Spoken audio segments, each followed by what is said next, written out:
সাকিব এবং তামিম দুজনেই বাংলাদেশের সেরা ক্রিকেটার, এ নিয়ে কোনো সন্দেহ নেই। দুজনেরই ক্রিকেটের পারফরমেন্স এবং বাংলাদেশের ক্রিকেটের অবদান অতুলনীয়। সাকিব এবং তামিমের আলাদা আলাদা দর্শক শ্রেণী রয়েছে। এই দর্শক শ্রেণীর মধ্যে একটা সময় মানসিক দূরত্ব বা দ্বন্দ্ব তৈরি হয়েছিল, কিন্তু দুই শ্রেণীর দর্শকেই বাংলাদেশের ক্রিকেটের কল্যাণে এবং বাংলাদেশের ক্রিকেটকে ভালোবাসে, এটা অনস্বীকার্য। সেই সাকিব এবং তামিমের বাংলাদেশের ক্রিকেটে ফেরার সম্ভাবনা তৈরি হয়েছে। আজ সিলেটে তামিম ইকবালের সঙ্গে প্রধান নির্বাচক রুদ্ধতার বৈঠক করেছেন।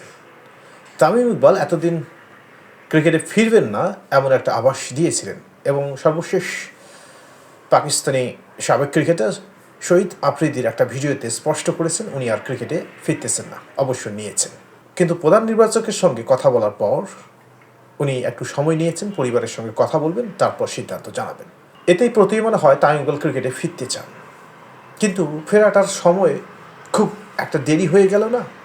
মাঝে যে একটা বছর বাংলাদেশে তামিমহীন ক্রিকেট হয়েছিল, বাংলাদেশ বলা যাবে না খুবই ভালো খেলেছে, প্রকারান্তে বলা যায় তামিম যে স্লটে খেলেছিল ওই স্লটের বিকল্প প্লেয়ারদের পারফরমেন্স একদম নগণ্য।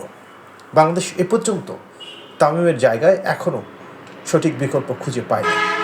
এখন যেটাই হোক, ক্রিকেট বোর্ড চায় তামিম ইকবাল ফিরে আসুক, আর তামিম ইকবালের খেলার ইচ্ছা আছে। সুতরাং একে একে দুই যদি হয়ে যায়, তামিম ইকবাল ক্রিকেটে ফিরতেছেন। গুরুত্বপূর্ণ বিষয় হলো তামিম ইকবাল যদি ফেরেন, বাংলাদেশের ক্রিকেটে অবশ্যই অবদান রাখবেন এবং বাংলাদেশের ক্রিকেটের জন্য সেটা মঙ্গলজনক হবে। কিন্তু কতদিন? তামিম ইকবাল যে বয়স, তামিম ইকবাল তার ইন্টারন্যাশনাল ক্রিকেট ক্যারিয়ার কতদিন ক্যারি করতে পারবেন, এটাই হলো প্রশ্ন। এখন তামিম ইকবাল কি 2027 সালের বিশ্বকাপের জন্য শারীরিকভাবে ফিট থাকবেন, বা 2027 সাল পর্যন্ত উনি কি তার ক্যারিয়ারটাকে দীর্ঘায়িত করবেন?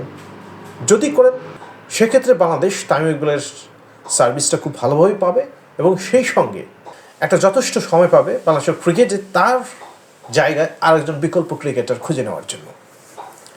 দেখুন, ওপেনিংয়ে তানজিদ হাসান তামিম, লিটন কুমার দাস, সৌম্য সরকার এবং মাঝে মাঝে নাজমুল হোসেন শান্ত, এই চারজনের উপর ভরসা রেখে বাংলাদেশ ক্রিকেট এগিয়ে গিয়েছিল।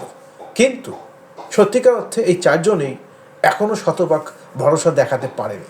যেটা তামিম ইকবাল করে গেছেন, সেই তামিম ইকবালের ধারের কাছেও এদের পারফরমেন্স এবং বিশ্বাসযোগ্যতা কোনোটাই পূরণ করতে পারেনি।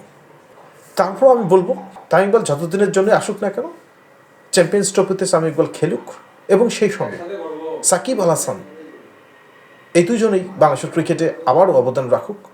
সাকিব এবং তামিমের যে দূরত্বটা, সেই দূরত্বটা ঘুচে যাক, বাংলাদেশের ক্রিকেটের জন্য আবার তারা একসঙ্গে মাঠে নামুক, এই আশাবাদ থাকবে।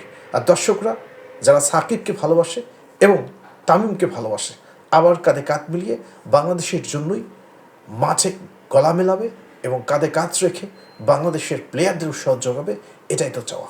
বাংলাদেশের ক্রিকেট যাদের জন্য অপেক্ষায় ছিল, সেই সাকিব এবং তামিম খুব দ্রুত বাংলাদেশের ক্রিকেটে আবার এন্ট্রি নেবে এবং বাংলাদেশের ক্রিকেটের জন্য সর্বোচ্চ সম্মান দেওয়ার চেষ্টা করবে তাদের কেরিয়ারের অন্তিম লগ্নে। এটাই তো বাংলাদেশের ক্রিকেটের উন্নয়নের ধারাবাহিকতায় একটা প্রতীক হিসেবে কাজ করবে। ধন্যবাদ সবাইকে।